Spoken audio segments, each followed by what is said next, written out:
Salut Sabran, je vais te montrer les petits achats que j'ai fait dans l'aéroport en Malaisie, des petits trucs sympas.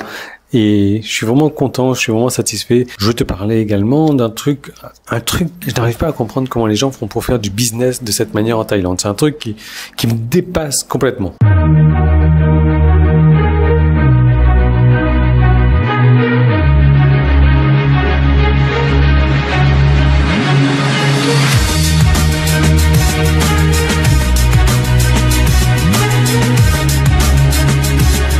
Donc, par quoi est-ce qu'on commence? Les 3 petits achats que j'ai fait, ou alors, allez, oui, je sais, tu veux voir ce que j'ai acheté. Donc, la première des choses, c'est un couteau suisse. Ouais, un couteau suisse, alors. Voilà, je suis super content. De marque Victorinox. Ah, bah, super, ça, voilà. Bon, est-ce que tu veux que je déballe pour toi? Non, hein, c'est un couteau suisse classique, quoi. Il y a juste ça. Je sais pas à quoi ça correspond. Après, donc, dans la même catégorie, donc, de la même compagnie, j'ai pris ça. C'est une carte, bon, malheureusement, ça passe pas dans les aéroports. C'est une carte Parse, une carte couteau suisse, on va dire. Donc, tu vois, t'as le petit couteau, le petit truc pour ouvrir les lettres. En fait, c'est pour truc de manucure plutôt, hein, le petit ciseau. Hop, lime à ongles. Voilà. Pince à épiler. Cure-dent. Stylo. Ah ouais, stylo. C'est pas mal ça. Un clou. J'arrive même pas à le prendre, le clou.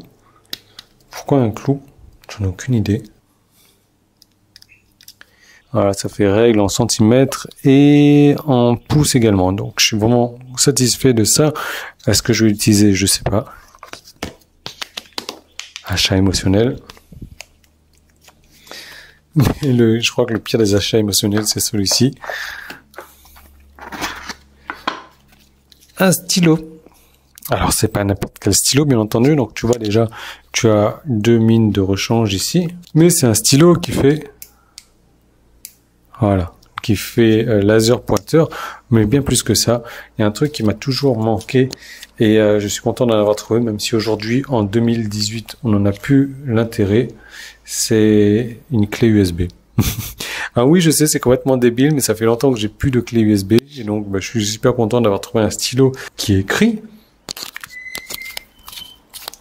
qui fait clé USB, qui fait laser pointeur et qui en plus a un design qui est pas mal. Enfin bref, voilà.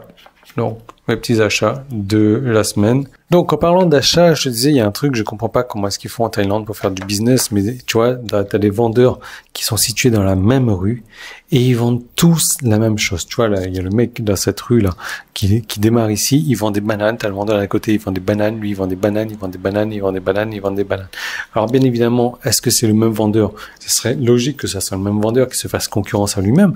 Mais non, c'est pas le même vendeur, c'est des vendeurs différents, même rue, à 1 mètre, 2 mètres de l'autre, et ils vendent tous la même chose.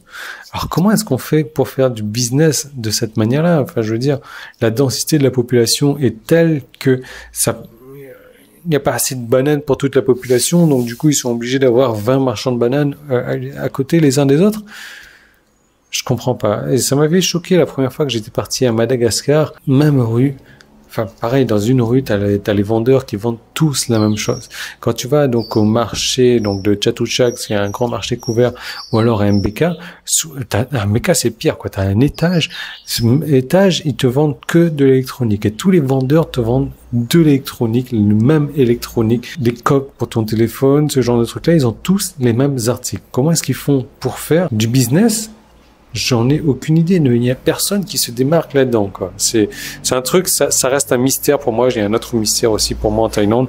Ça, j'ai toujours pas résolu, mais celui-ci, je sais pas, parce que sur Internet, je vais te dire, quand une personne arrive sur ton site et que tu lui demandes de s'inscrire pour recevoir le même vulgaire PDF que tout le monde offre, est-ce qu'il va s'inscrire?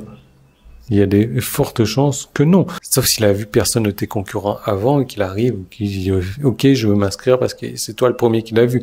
Mais en règle générale, les mecs, ils sont pas dupes, ils sont pas cons, quoi. Quand ils arrivent sur ton site et qu'ils voient que tu offres la même chose pourrie que tout le monde, il y a des fortes chances qu'ils ne s'inscrivent pas, qu'ils ne te donnent pas leur adresse email et que tu perdes tous les efforts que tu as mis en place, pour récupérer l'adresse email de cette personne-là.